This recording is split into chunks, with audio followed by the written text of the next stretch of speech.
Hello student, आज आपण इयत्ता 7वी विषय मराठी सुलभ भारती या पाठ्यपुस्तकातील दुसऱ्या धड्यापासून सुरुवात करणार आहोत. दुसऱ्या धड्याचे नाव आहे श्यामचे बंधुप्रेम.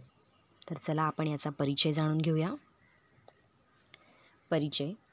साने गुरुजी पांडुरंग सदाशिव साने 1899 ते 1950.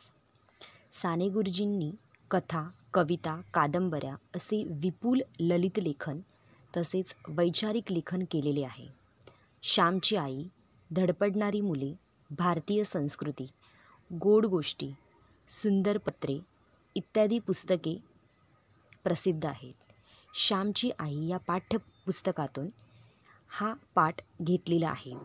श्यामच्या मनात आपल्या लहान भावंडांविषयी असलेला जिव्हाळा व प्रेम तसेच आईने मुलांना दिलेली शिकवण याचे हृदयस्पर्शी वर्णन प्रस्तुत पाठामध्ये आलेले आहे. बच्चों,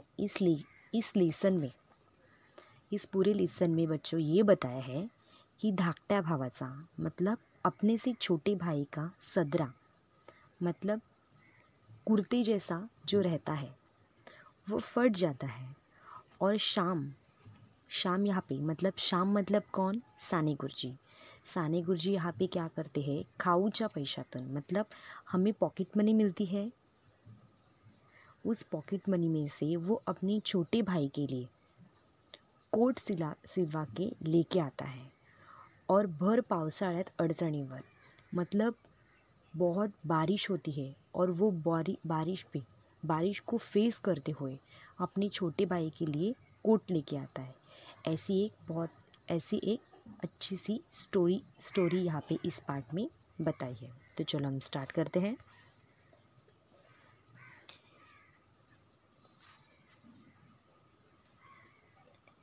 मे महिन्याची सुट्टी संपून मी परत दापोलीस शिकायला गेलो. शाळा सुरू झाली. पावसाळाही सुरू झाला. तप्त जमिनीला मेघ शांतवू लागले. तापलेल्या जमिनीवर पाणी पडे व कसा सुंदर वास सुटे. नवीनच पाऊस जेव्हा सुरू होतो तेव्हा मातीचा एक रम्य सुंदर वास सुटत असतो.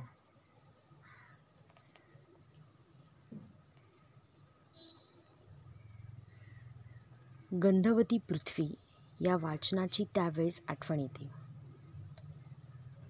फुलाफळांत जो रस, जो गंध असतो, एक प्रकारचा स्वाद असतो, तो पृथ्वीच्याच पोटातला. बच्चों, यहाँ पे स्टार्टिंग में श्याम जी ने मतलब कौन मैंने बताया? साने गुरुजी. साने गुरुजी ने यहाँ पे बोला है कि मे महिन्याची सुट्टी संपून मी परत दापोलीस शिकण्यास गेलो होतो. मतलब दापोली मतलब ये कहाँ पे आया? कोकण में आया. मध्य कोकणातील एक तालुक्याचे गाव मतलब कोकण में एक दापोली नामक स्टेशन है. वो स्टेशन फ़िलहाल हुआ है तो दापोली नामक स्टेशन है और उसके अंदर एक दापोली नामक गांव है.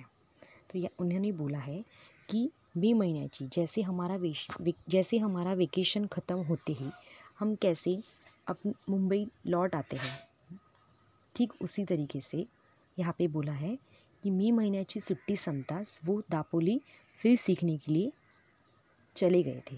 उनकी स्कूल दापोली में थी. शाळा सुरू झाली. पावसाळाही सुरू झाला.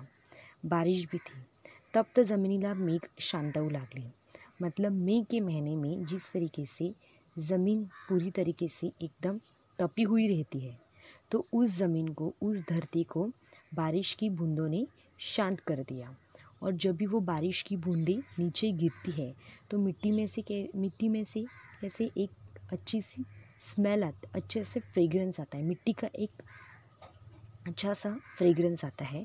तो उन्होंने उस फ्रेग्रेंस को सूंघते हुए ऐसे बोला है कि गंधवती पृथ्वी नामक एक टेक्स्ट बुक है.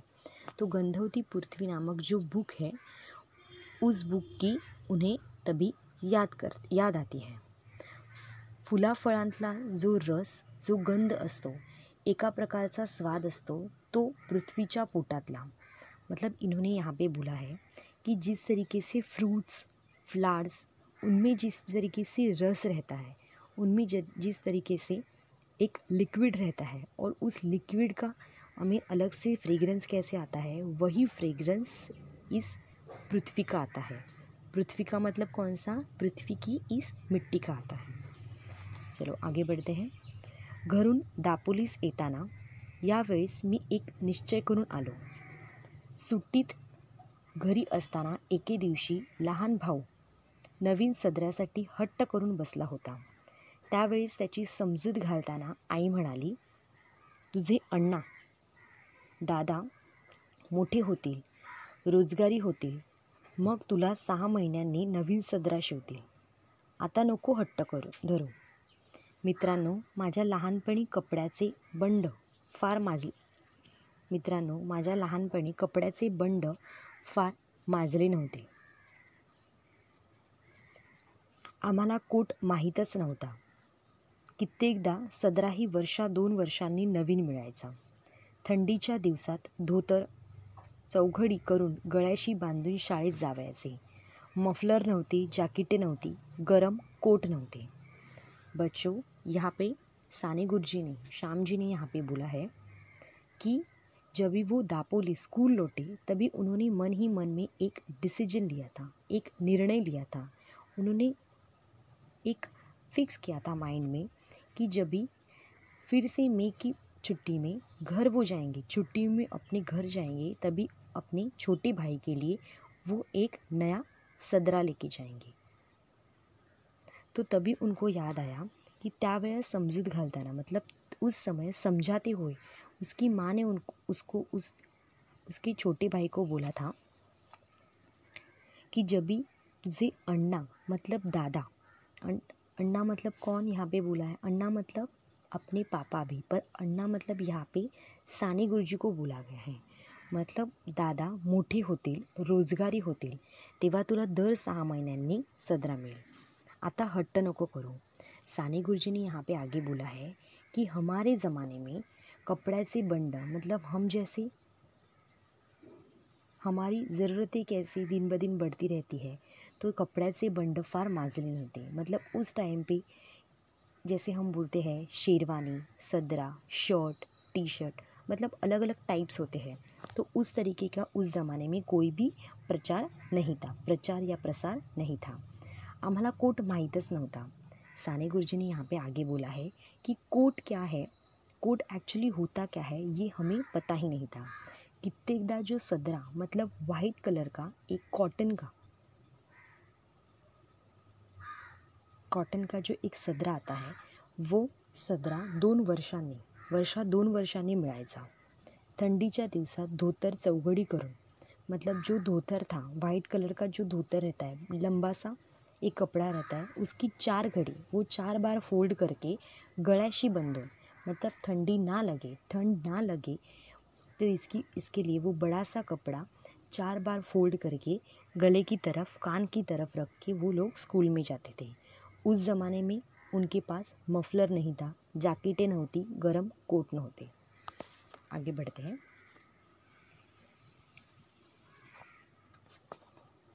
माझ्या धाकट्या भावाचा सदरा फाटला होता.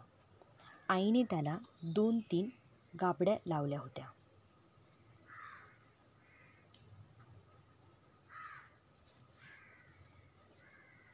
आपल्या भावास नवीन कपडा शिवून न्यावयाचा असे मी ठरवून आलो होतो, परंतु पैसे कुठून आणायचे. इन्होंने यहाँ पे बोला है कि उनकी धाकटा भावाचा, धाकटा मतलब उनसे छोटा भाई, उनके छोटे भाई के पास जो सदरा था वो सदरा फट गया था. आई ने त्याला 2-3 गाबड्या लावल्या होत्या. मतलब बच्चों, अगर कोई हमारा अगर कपड़ा फट गया तो उस कपड़े के ही कलर का, जहाँ पे जिस गाबड़ा मतलब क्या, जो जगह फटी हुई है उतने में उस कलर के कपड़े का, उस रंग का कोई दूसरा एक छोटा कपड़ा लेते हैं, उसके ऊपर रख देते हैं और उसको स्टिच कर देते हैं, तो उसको यहाँ पे गाबड़ा बोला गया है. आपल्या भावास नवीन कपडा शिवून न्यायचा, मतलब अपने छोटे भाई को एक नया कपड़ा यहाँ से सिला के मैं लेके जाऊँगा, ऐसा उसने डिसाइड किया था। पर पैसे कुठून येणार, पर पैसे कहाँ से आएंगे, ऐसा वो सोच में पड़े। आगे बोला है, माझे वडील कोर्ट कचेरीच्या कामास दापोलीस येई. वडील दापोलीस आले म्हणजे आणा 2 आणे मला खाऊला देऊन जायचे. खाऊच्या पैशातील एकही पैसा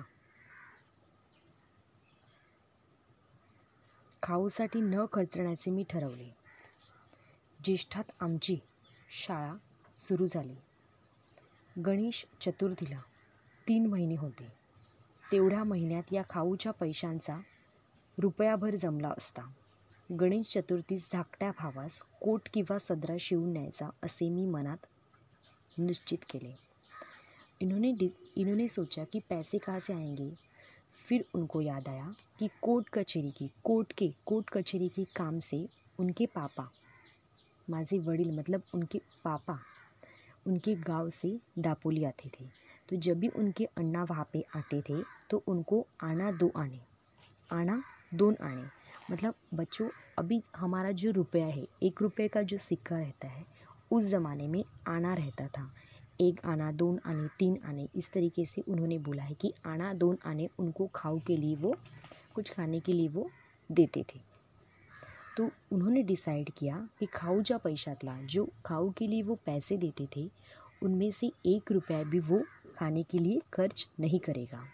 उन्होंने बोला कि स्कूल शुरू हो गया गणेश चतुर्थीला, मतलब महाराष्ट्र में जिस तरीके से गणपति जी की स्थापना होती है गणेश चतुर्थी में, तो उन्होंने बोला है गणेश चतुर्थीला 3 महीने होते, मतलब 3 मंथ्स का उनके पास अभी टाइम था.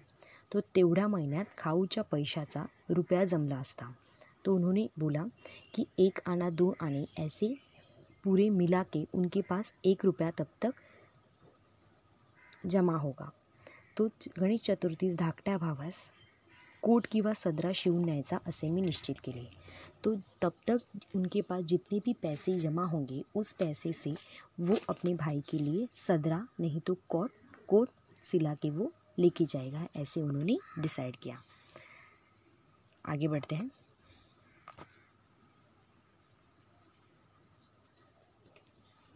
मी शिंप्याकडे गेलो. माझ्या भावाच्या वयाचा एक मुलगा मी बरोबर घेऊन गेलो. त्याच्या अंगाचा कोट शिवण्यास मी सांगितले. 2 वार कपडे घेतले, अर्धा वार अस्तर घेतले. कोट तयार झाला. जवळच्या पैशात सारा खर्च भागला. तो कोट हातात घेतला तेव्हा माझे डोळे अश्रूंनी न्हाले होते. उन्होंने यहाँ पे आगे बोला है कि वो टेलर के पास, शिंपी मतलब टेलर, वो टेलर के पास गए और टेलर के पास जाते वक्त उन्होंने अपने भाई के एज का, अपने छोटे भाई के एज का एक लड़का था, उसको वो लेके गए और उसका मेजरमेंट उन्होंने टेलर को दिया. उन्होंने बोला कि 2 वार कपड़े घेतले. 2 वार मतलब मीटर. यहाँ पे बच्चों वार मतलब सोमवार मंगलवार ये वाला वार नहीं. 2 वार मतलब 2 मीटर उन्होंने कपड़ा लिया और आधा मीटर अस्तर लिया. कोट तयार झाला. कोट वहाँ पे रेडी हो गया. जवळच्या पैशांत सारा खर्च भागला. उनके पास जितने पैसे थे जमा किए हुए, उनमें से उन्होंने वो खर्च निकाला. तो कोट हातात घेतला.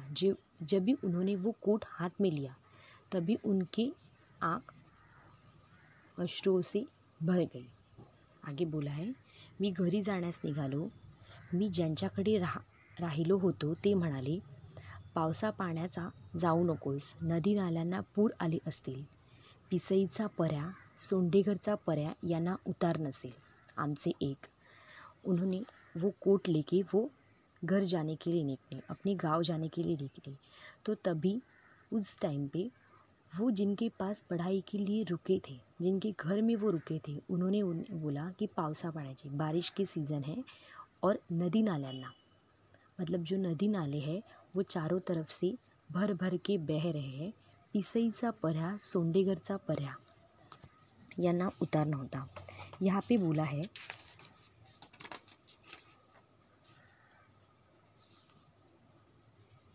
यहाँ पे बोला है पिसईचा पर्या सोंडेघरचा पर्या। पर्या मतलब छोटा सा एक ओढ़ा, छोटी सी एक नदी। तो उनके गांव में कहीं नदी या नाला था। उन किसी एक का नाम पिसई था और किसी एक का नाम सोंडेघर था। तो उन्होंने बोला है कि वहाँ पे उतार नसेल, मतलब क्या, वो वहाँ पे सेफ नहीं होगा, आमचे एक तू जाऊ नकोस। आगे बोला है मी कोणाचे ऐकले नाही, हृदयात प्रेमपूर आला होता, तो नदी नाल्यास थोड़ीच भीक घालणार। उन्होंने यहाँ पे बोला है कि उन्होंने बहुत सारी रिक्वेस्ट की पर उन्होंने किसी का सुना नहीं। क्यों? क्योंकि हृदय में प्रेमपूर आया था। तो वो पूर नदी नाल्याला थोड़ीच भीक घालणार, मतलब उनके हृदय में बहुत सारा प्रेम आया था कि उन्होंने अपने छोटे भाई के लिए एक कोट सिलाया है, तो वो लेके वो चले गए। आगे बोला है की नवीन कोट बांधून घेऊन मी निघालो।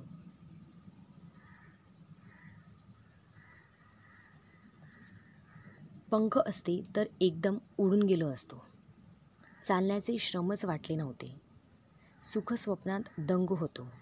आईला किती आनंद होईल या कल्पनेत मी होतो। एक नानेटी माझ्या पायाजवळून उडी मारून गेली। नानेटी म्हणून एक सापाचा प्रकार आहे। तिचा हिरवा रंग असतो। नानेटी उड्या मारत जाते।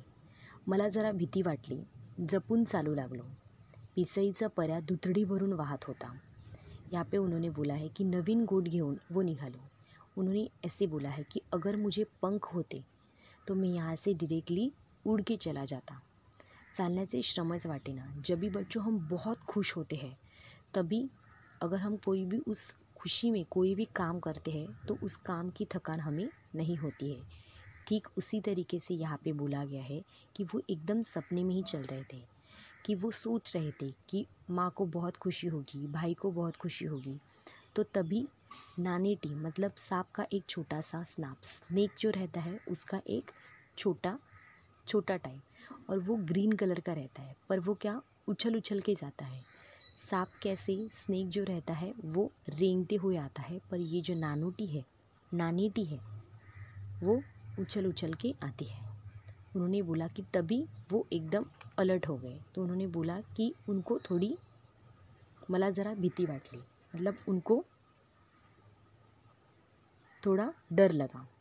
तो फिर वो धीरे धीरे चल रहे थे। तो तभी उन्होंने देखा कि जो नदी नाले थे वो दुथडी भरून वाहत होते, मतलब दोनों तरफ से भर के बह रहे थे। काय करायचं? आईचे नाव घेतले व शिरलो पाण्यात।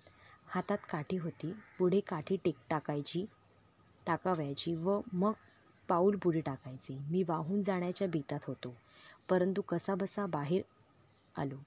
इतर नदी नाल्यांना प्रेमाने भेटावयास जाणारा तो नाला, तो मला कसा काय बुडवील? मी माझ्या भावास भेटावयास जात होतो। त्या नाल्या इतकाच उत्सुक होतो, धावपळ करीत होतो। त्या नाल्याप्रमाणे मीही हृदय भरून घेऊन जात होतो। बच्चों, यहाँ पे बहुत अच्छे से उन्होंने बताया है कि वो जो पानी बह रहा था वो बहुत, मतलब उन्होंने यहाँ पे बोला है कि वो जो नदी का पानी बह रहा था वो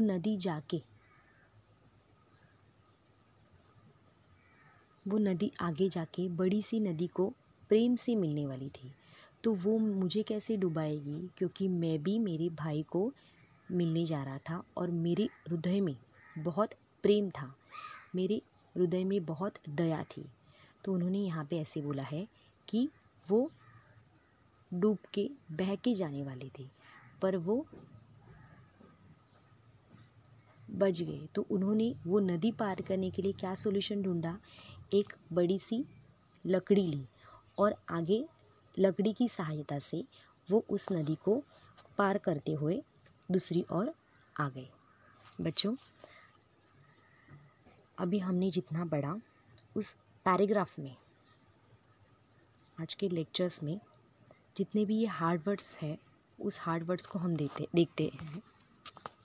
कठीण शब्दांचे अर्थ: तप्त, तापलेली, मेघ, ढग, वास, सुवास, रम्य, सुंदर, स्वाद, चव, निश्चय, निर्धार, हट्ट, जिद्द, चौघडी 4 घड्या मारणे, ध्येय उद्देश, उतार उतरण, श्रम कष्ट। बच्चों, शाम से बंधु प्रेम, ये जो लेसन है इसका आधा पार्ट आज हमने इस सेशन में, इस लेक्चर में देखा है। आगे का जो उर्वरित भाग है, उर्वरित पार्ट है, बचा हुआ पार्ट है, वो हम नेक्स्ट लेक्चर में कंटिन्यू करेंगे।